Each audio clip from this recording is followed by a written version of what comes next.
Okay, now in this part of the tutorial, we're going to talk about functions. So let me create a new file called functions.js. Also a new HTML code, or I can copy the data types HTML to make it easier and rename it to functions.html. And here also change functions.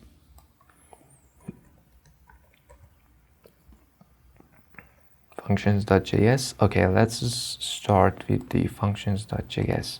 So generally we use functions for making things easier in coding. There are some operations that we want to do it over and over again, and that operation contains some lines of code that we want to repeat over and over again. And in order to reduce the amount of code and make it more efficient, we use functions. So in JavaScript, for writing the functions, we can write function, and I can write my function, my func, and then we have parentheses, which contains the variables that we want to deal with. So for example, we want to have two variables, and for example, inside of it, we want to add the two numbers together. So let me change the name to add. Okay, and then we have a code block instead of a function.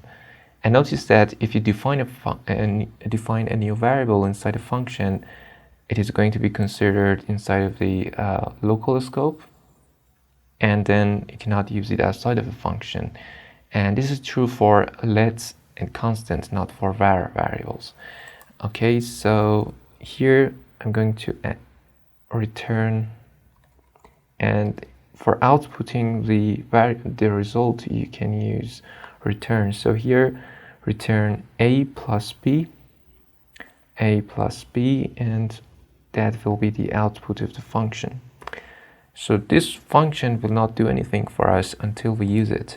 So right here, you can write add 4 and 3. Let us see what happens here. And also let's console.log this one as well, console.log.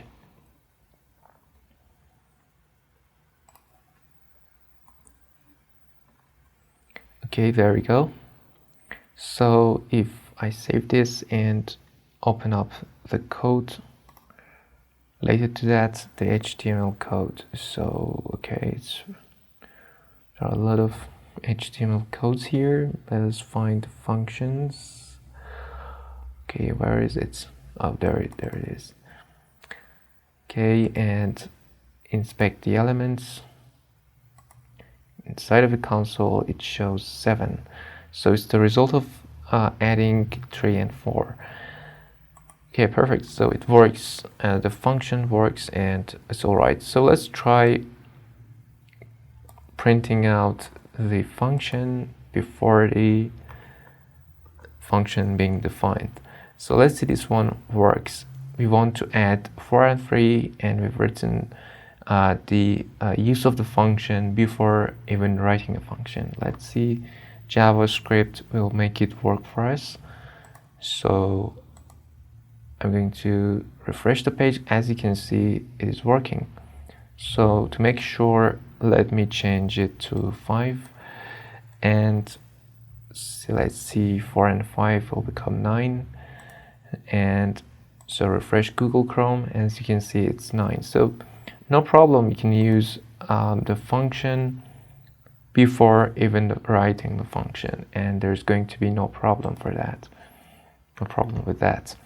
So there we go. But usually we do not use functions to do such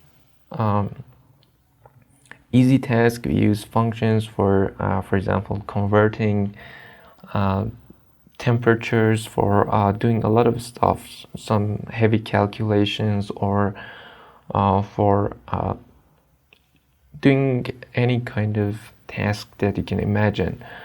Whether it's mathematical, or modifying a string, or cutting an array into its items and so on. And we usually write functions for the kind of tasks that are repeated over and over again inside of your code. So for example, if here we have addition, so if we want to add over and over again, we do not write it. However, it's easy here, but if it's a very long operation, then the function needs to be repeated over and over again.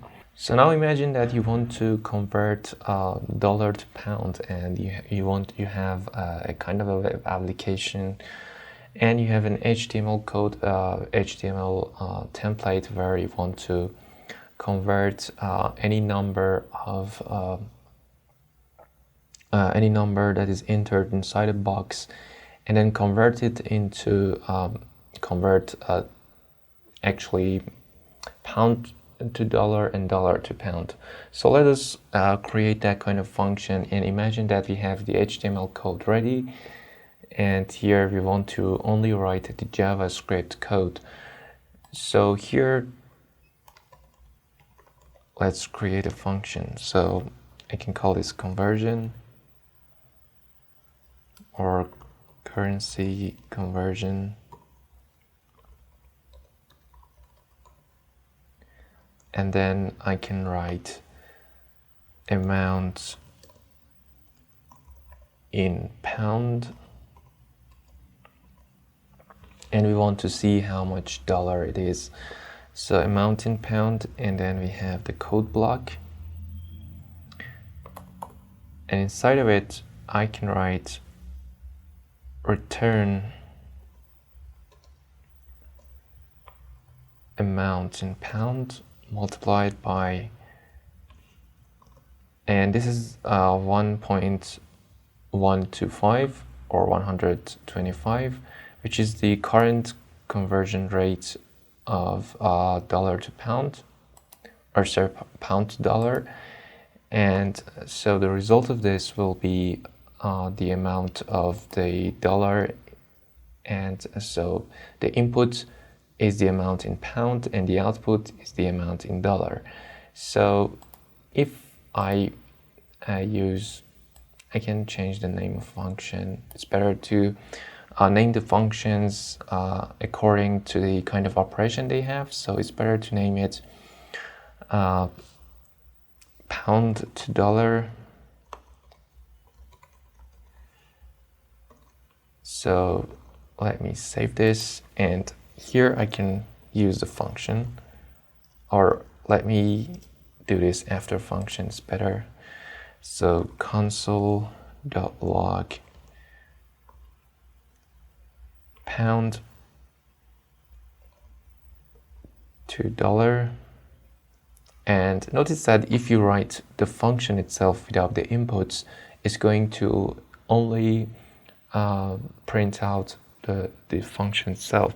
So let me save the code and let us try this one on the Google Chrome. As you can see, it shows what the function is instead of writing the results of the function. So let us enter an amount. So for example, you have 9.35 pounds. Okay, so we want to see how much dollar it is. So let's save the code and see what the result is in Google Chrome. So you have 10.518 and so many decimals after it. So it's an accurate conversion rate of that, and you have this amount of dollars. So you have nearly $10.50. And there are so many other ways you can use the functions. And an interesting project for you is to, for example, if you're also familiar with HTML, you can design a box and a button, and then using those tags, you can also use this function, and then the user will enter the amount in pound and see the equivalence of that in dollar, of that amount in dollar.